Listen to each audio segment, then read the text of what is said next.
to scream and cry. And that's because we all used to understand right from wrong when it came to the treatment of animals, until somebody told us and taught us differently. You better believe somebody told us to ignore their suffering, to mock and excuse their pain and their misery, to make fun of their very existence. And this is something I want you to focus on today, tomorrow, and beyond. What in the hell happened along the way? Who taught us to be so mean and nasty and vicious and hateful, or indifferent towards animals when they used to be our friends? These are innocent beings who have done nothing wrong to us. Because I'm pretty sure we can all agree in at least one thing right now, that hatred in its purest form is a learned behavior. Racism, sexism, heterosexism, anti-Semitism, misogyny, these are all learned behaviors. When kids are 2, 3, 4 years old playing on a playground, they could care less about the color of their friend's skin or their religious background. I don't think there's any doubt that hatred in its purest form is learned. So speciesism is no different. This could be a new word to a lot of people. It's up here on the screen, right below vegan. It's the word species, with an ism attached to it.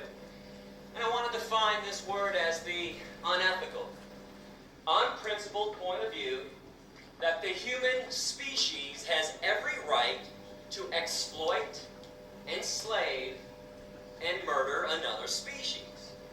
And all because we believe that our species is so more special, so more superior than the other ones. We're the only ones that count, and we're the only ones that matter.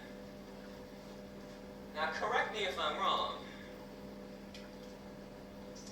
but that line of thinking, that thought process, that is the basis of all forms of discrimination. One group saying and thinking they're more special than everyone else, and they proceed to exploit them, oppress them, denying them their right to be free. They treat them like property. They enslave them in many cases, and in many other cases they murder them with premeditation and without penalty. And understand something essential about discrimination. It is never okay to be picking and choosing which forms of discrimination to be opposed to. Which ones to say are evil, racism, and which ones to say are okay, speciesism. Discrimination is evil on its foundation, or it's not. You cannot have this one both ways. It doesn't work like that. I want to ask you to use some empathy right now. And when I say empathy, what I'm saying is place yourself in the position of the animals and start to view this issue from the animal's point of view, from the victim's point of view. When you examine any form of injustice, whether humans are victims or animals are victims, please remember the victim's point of view.